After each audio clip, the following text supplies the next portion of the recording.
who participated in this debate and have actually gone into great details of discussing most aspects of the budget, some aspects of the finance bill, and some aspects of the appropriation bill.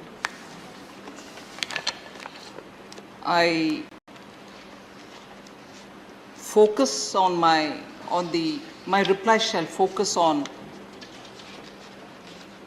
observations made on the finance bill and observations also made on the appropriation and less on the budget, because on the budget I think we've had one round already. So I shall not spend too much time responding to observations made on the budget. So this finance bill has been presented at a time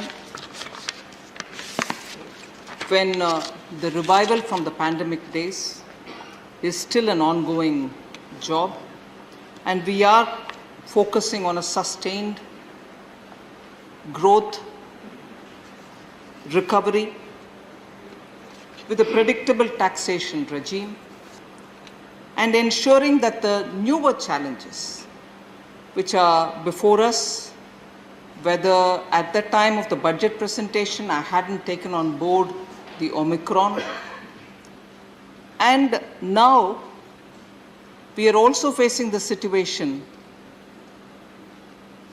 of a full-blown war in Ukraine, which is not some war in some corner of the world, but it is seem to be having impact on all countries like the way the pandemic had. But this impact is disruption to very many supplies. The value chains are all broken. Newer markets are emerging. At the same time, old markets are all caught up in a situation where nothing is normal. So you're actually in a situation where, like the way during the pandemic we came up with a budget and then came the second wave. This time we came up with a budget so that continuity in recovery will be aimed at, and then came Omicron. Now we also have a war whose impact is being felt by all of us. However, if we just go back to the realities which hold good for the budget of last year and the budget of this year, and therefore reflection in the finance bill, is that we have not taken taxation as a route for mobilizing resources. I said this in the Lok Sabha. I was pleasantly surprised to hear very many members here also referring to my response there. But that response is a well thought out response, a response which is a true response, fact-based response, in that in the last year we did not fall back on any increase in tax in the name of COVID tax or in the name of any other element of tax to have the resource mobilized for the sake of meeting the challenges of recovery. So did we in this budget as well. So I want to highlight that fact, that the clear understanding and direction by the Honorable Prime Minister was the budget shall not draw on resources by taxing people at this time when recovery is the most important element, and that we should find resources and fully continue with the predictable recovery that we were aiming at, and sustained recovery for growth was the point which was underlined. And in that context, therefore, I repeat what I said in the Lok Sabha, that the OECD report has clearly shown that about 32 countries had increased various tax rates during the pandemic.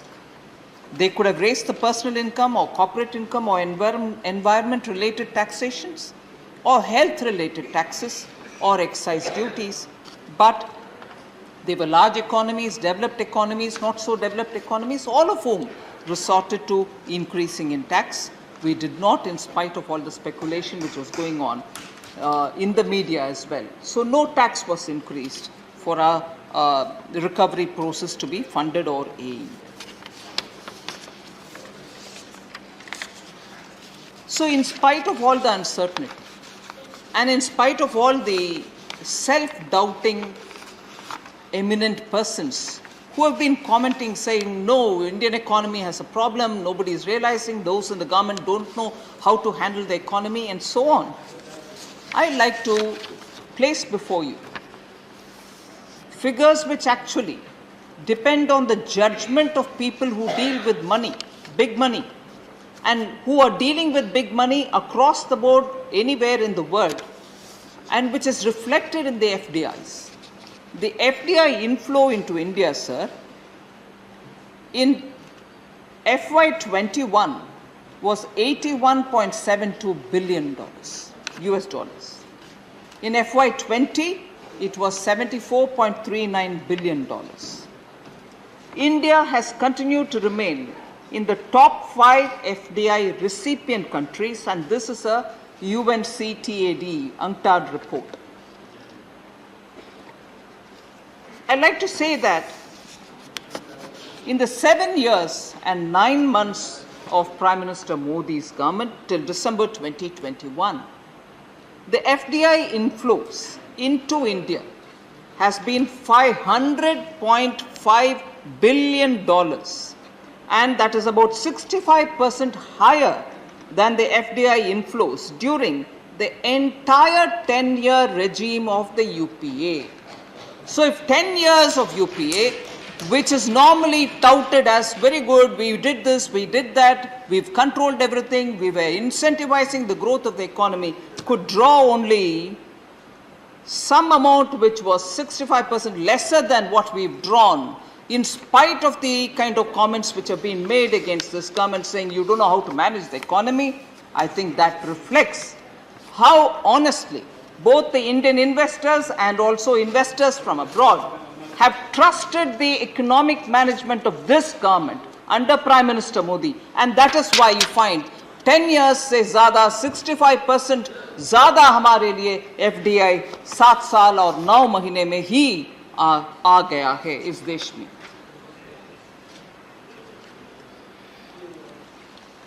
So I now go responding to the observations made by eminent speakers, most members of the House, so that it covers at a go the issues raised by individuals, but at the same time answer those issues which have been raised by that member, but also equally by others. There were questions raised by senior member Shakti Singh Gohil that the COVID-19 emergency response and health system preparedness package, which was given 15,000 crore, has it actually been utilized, what is happening, and so on. So the Union Cabinet on 22nd April 2020 itself approved significant investments in the health sector. 15,000 crores were allotted. The funds which were sanctioned were to be utilized in 3 phases, and for immediate COVID emergency response mechanisms, particularly for that 7,774 crores were provisioned, and the rest for medium-term support, which is about 1 to 4 years programs which will be taken up, and all of them taken up in mission mode approach. So we have attended through from 2020 itself for funding emergency response mechanisms and infrastructure which is so required for that. Also, health-related COVID measures being the issue of concern, 23,123 crores have been again provided for a second phase of health preparedness packages, and this is also gone through, and this was approved by the Cabinet on July 8, 2021. So one was April 2020, the next was in 2021. We've given 23,123 crores. Again, that is for health preparedness.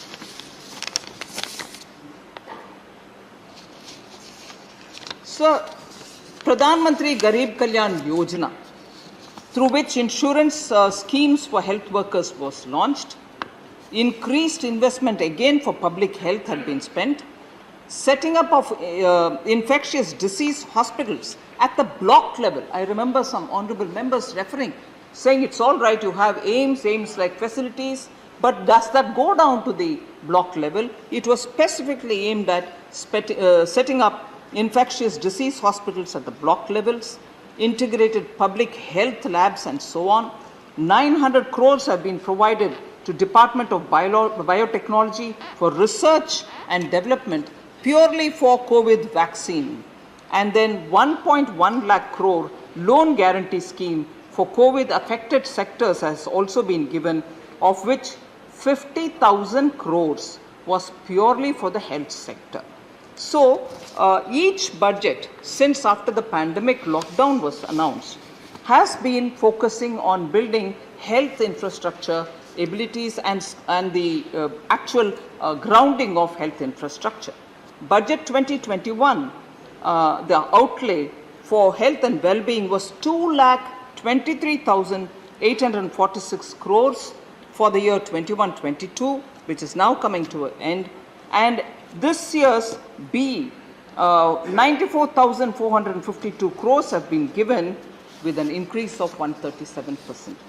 So there has been continuously, and there's allocation for Mission Poshan, which is meant for nutrition, and also Swasth Bharat Yojana, which gets 64,180 crores over a period of 6 years. So specifically issues related to health emergency response system, health emergency infrastructure, the allocations have been steady from 2020 and substantial in order that health infrastructure get strengthened. So I'm looking around only to make sure the issues raised by the members and those members are present here because some of the members are not here, but the issues raised by them are important. There is a kind of a practice which I've got used to in the Lok Sabha where the speaker has, of course that shouldn't matter here, but I would just say it, saying if the member who raised the issue is not here, you don't need to respond to them.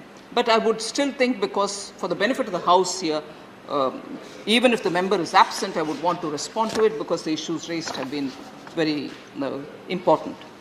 Sir, Member Amar Patnaik had raised, based on his, I think, vast experience in dealing with accounts and also being very familiar with public accounts and so on, has raised very critical questions about cesses and surcharges. Cess and surcharge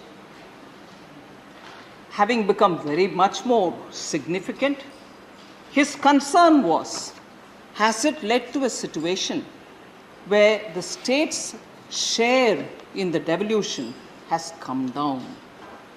I would seek your indulgence, sir, in that I would go through a bit of an elaborate explaining it in 3 different silos, because it's a very important aspect of the debate, and I think all of us, every member would want to know about it, and I would rather put this up front so that people know the arguments which every now and then, even during the question hour or otherwise, all of us give as response. It may sound, many people, without the narration here, it looks as if we are just saying, no, we have not. But actually, I'll put before this august House the facts which govern. So, as per Article 271 of the Indian Constitution, all taxes and duties, except surcharges and cesses levied for, after all, they are levied for specific purposes, shall be distributed to the Union and between the Union and the states. That is well laid out. The percentage of share for the states in the net proceeds is recommended by the Finance Commission, and then it is accepted by the Government of India from time to time.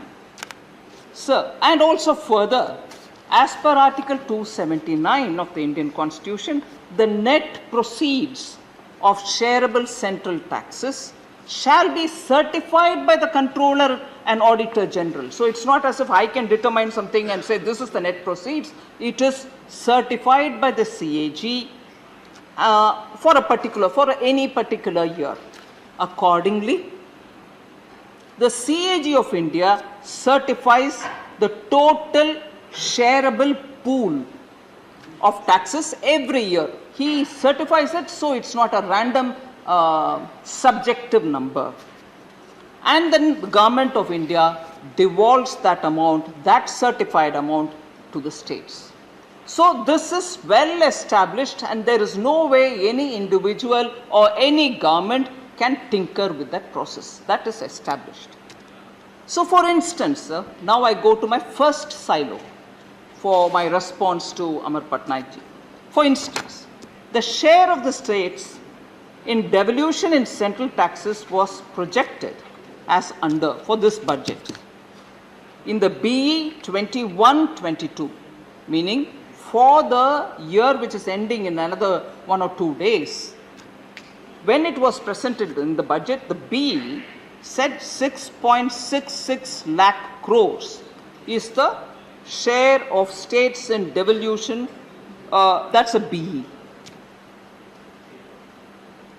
RE 2021-22 for this year, RE, which is the year which is in running, in the next 2 days it's going to get concluded. It is 7.45 lakh crores.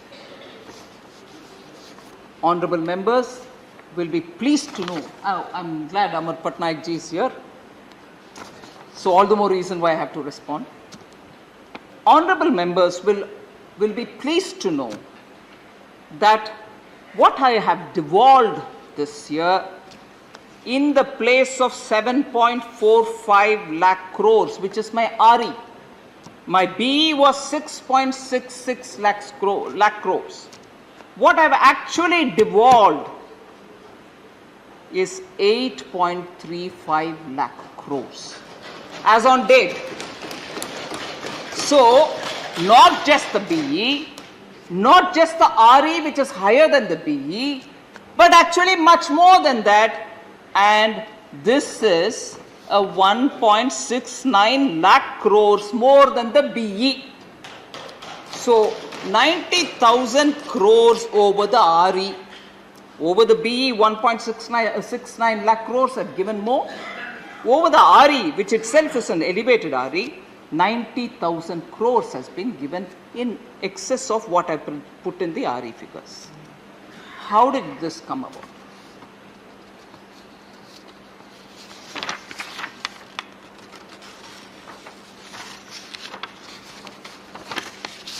So before I go to that one-time payment which I have done this year, as a result of which this hike was possible, I just want to go into the detail of a table. The net proceeds which gets authorized by the Controller and Auditor General, if I can take the figures for a moment so that the honorable members will be informed.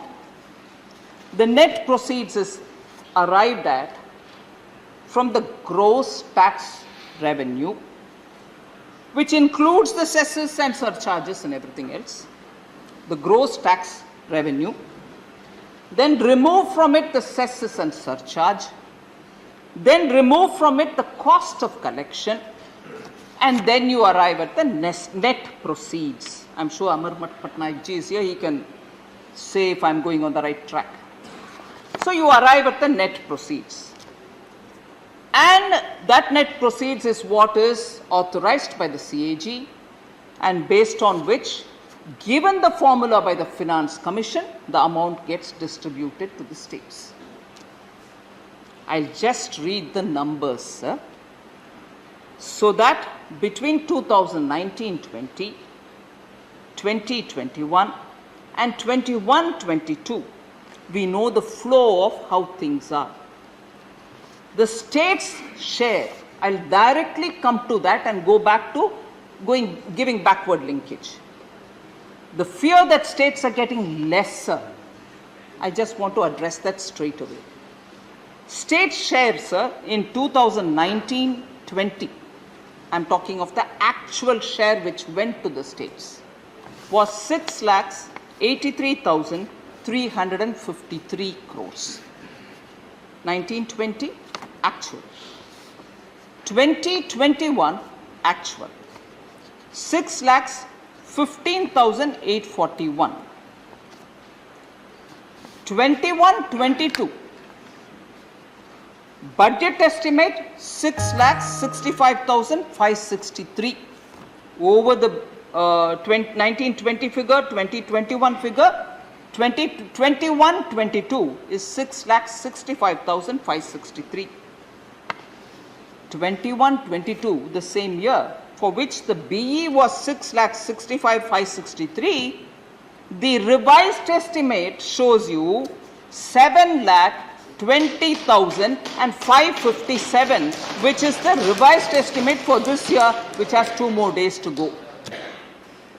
So, the RE actually is shown as 835 only because I have a long overdue amount which has been lying from 2014-15, which was constantly being discussed with the CAG, which had to be paid to the states, and states had to give some amount to us.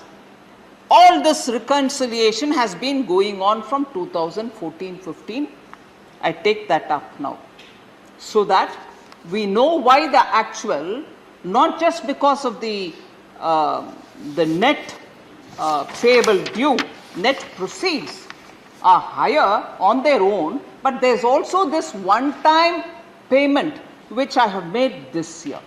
One-time payment, I say, because unpaid dues to the states from their share of central taxes from, would you believe it, from 1996-97, 1996-97 till 2014-15 have been continuously being under negotiation with the CAG. I picked up that also. We have been talking with the CAG, discussions were held. So the unpaid dues which the states need to get and the dues which the states had to give to the center were all worked out clearly, reconciled. Net 43,000 crores had to be given to, devolved to the states. So there was some amount which the states owed to the center, some amount which the center owed to the states, all this piling up from 1996-97 till 2014-15. Even that was taken up, negotiated, discussed with the CAG, and the CAG, after reconciling these two dues from here, both have been reconciled.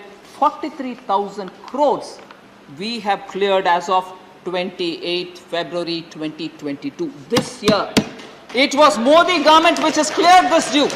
Since 1996-97 till 2014-15, the CAG...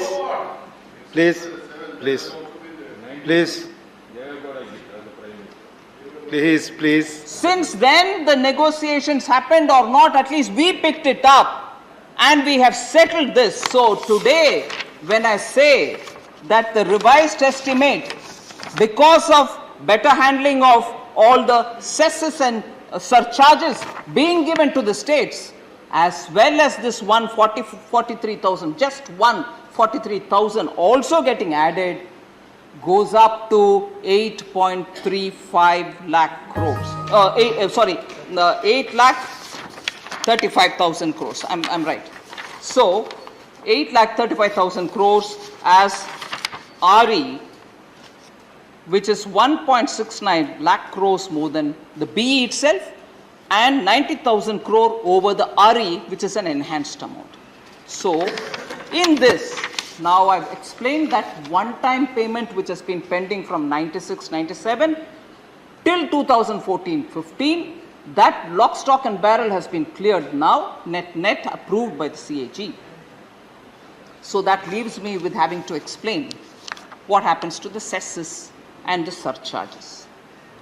For example, sir, this I go to the third silo.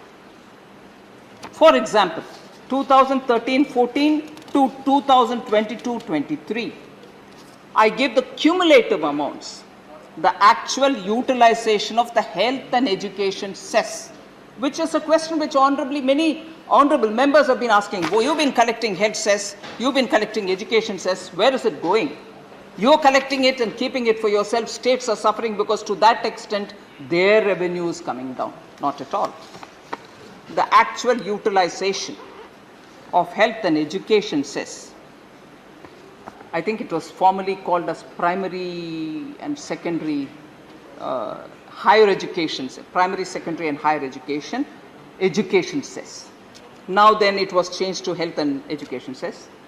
The cumulative total, sir, is expected to be 3.94 lakh crores as against the estimated collection. Please, Mr. Vinay Viswamji, no, please. No. Please. I'll give you everything that you want, Honorable Member Vinay Vishnu. But when you obstruct my flow, Please. I just can't, Please do not obstruct. This is not right, Mr. Vinay Viswam. Sitting on the... Let her reply then. Let her reply. No, please. We have already spoken. Let her reply. No, this is not. This interruption is not correct. Please read the rules. Rules and procedure. It's very clearly mentioned that while sitting you cannot comment. Please. Please. Please. Sir, sorry for repeating. From 2013-14 to 22-23, which is including the forthcoming year from 1st April onwards, the actual utilization of health and education cess is expected to be 3.94 lakh crores as against an estimated collection of 3.77 lakh crores. Collection is only 3.77 lakh crores estimate, whereas its actual utilization is going to be 3.94. This cess is primarily funding centrally sponsored schemes which happen in the states, wherein the funds are being transferred to state governments. So the health and education cess, much higher than what is being collected, is going to the states till 22-23. So on the health and